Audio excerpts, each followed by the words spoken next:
here's a little tip for you guys. If you have a T56 out of a 98 to 02 Camaro with this style slave cylinder, one thing you may notice when trying to maintain it, it's damn near impossible. This is the bleeder right here. So you have to get a wrench on this, but it's recessed inside the transmission. So that means the only way to do this is with a socket. And when you use a socket, you can't see any air bubbles, you can't see the fluid color until it actually spills out all over the place. It makes a mess. If you get it on the paint, it'll actually eat the paint. That is the same fluid that's in your brakes, you know, .3. Now, I did a modification to this. You could of course go with a remote bleeder. That's highly recommended. They're like $100, but for this application right here, the quickest and dirty way to do it, if you got this out, you're probably replacing the slave cylinder anyway. Take the old bleeder off of the old setup. You want to take this bleeder, you want to cut off maybe about a little over an inch off of that bleeder and stick it on the new bleeder, and you actually butt the ends up, you know, to where you can attach them. This is already finished product. This was in my car for many years. You know, you just basically, you can stick this in a vise to 2 flat surfaces, and you can just tack weld it, rotate it, stick it back in the vise, tack weld it, and you know, just work your way around, grinding your weld back down, and you can get this fairly straight. Now this one's already been modified. This came off of my Camaro. As you can see, now all you have to do is stick a wrench on the outside. You can use a 90-degree vacuum port, a cone-shaped fitting. You jam it in there and then run the brake bleeder right off of that. You can go 90 straight down. All you got to do is hook up a wrench, crack that baby open, let them pump the pedal, close it, pump the pedal back up, and just repeat. And you can see the fluid coming out. You run a clear line off it. It's great. So a whole lot better than this. You know, nobody wants to mess with that. That is just way too tiny. So what I'm going to do is, I've got another, there you go, there's a size difference right there. So what I'm going to do is I'm going to take a smaller bleeder off of that, which actually started its life out as that right there. And what I ended up doing is I cut the end of it off. You can chuck up this small portion right here in a drill and mount your drill in a vise, and it'll act just like a makeshift lathe. So as this thing spins, get your die grinder or air grinder and just start cutting it, and it'll work its way down until you got a nice clean cut. Now there are some burrs in there, so I went and found a drill bit that fits. I'm going to drill this out, and then when I'm done, I'm going to fit the other end of the bit inside of here, and then I'm going to mock it up, and then I'm just going to weld it around with the bit in place, and then you know, I'll tack it, and then I'll see if everything's good. I don't want to get any weld on the bit, so I don't want to weld the whole mess together. I mean, it still would work because it's got a spiral in it just in case, but I'm not trying to do some ghetto hack here. I'm going to probably grind this flat, do the same thing, chalk it up in a drill, smooth that out, weld those babies up, be good to go.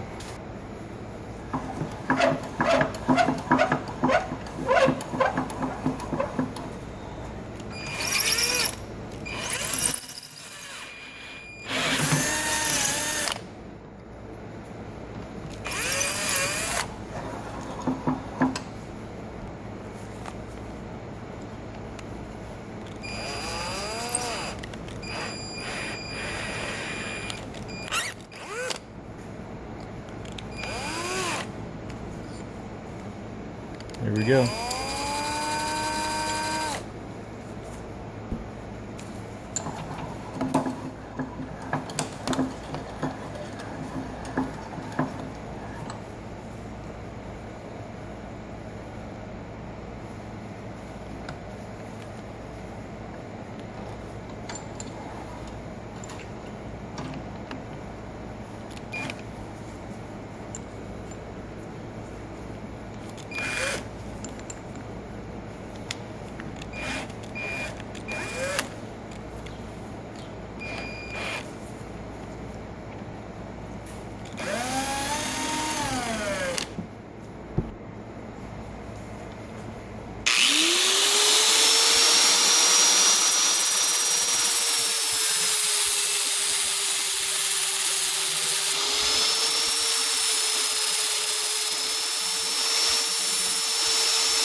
Not too bad.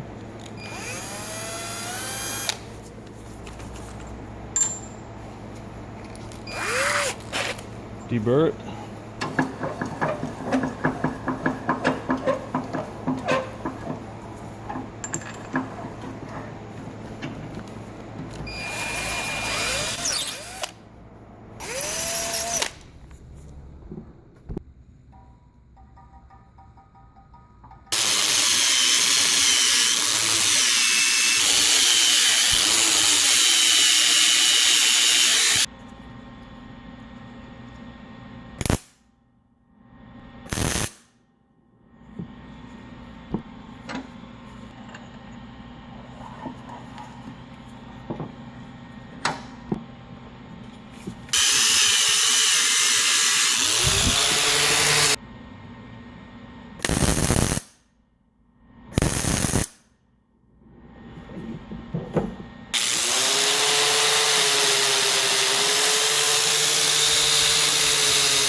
So that's pretty much covered. It doesn't have to be watertight, because if it leaks a little bit, it's no big deal. So I'm going to chuck this back up in the drill, and I'm going to grind that stuff down.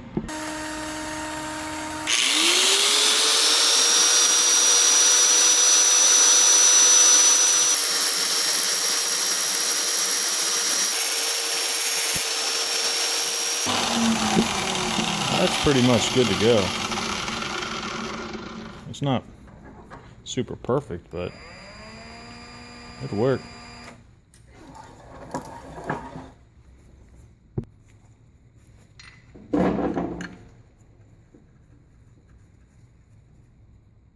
Now it is much easier. It's easier to get a bleeder on that. So now get yourself one of these little adapters that come with like a brake bleeder kit. It's just a tapered end. The other end's the size of, standard brake bleeding size hardware. So this will just jam in there. Then take your 90, plug it on there, and then that's how compact it is. Squeeze your hand up in there and crack this bleeder open. No problem. Also, this is something I picked up a little while ago. Oh yeah, my new project truck. It's a 94 S10, pretty much bone stock, 4-cylinder. The previous owner, he put brand new tires on it, but I've got a surprise coming for it.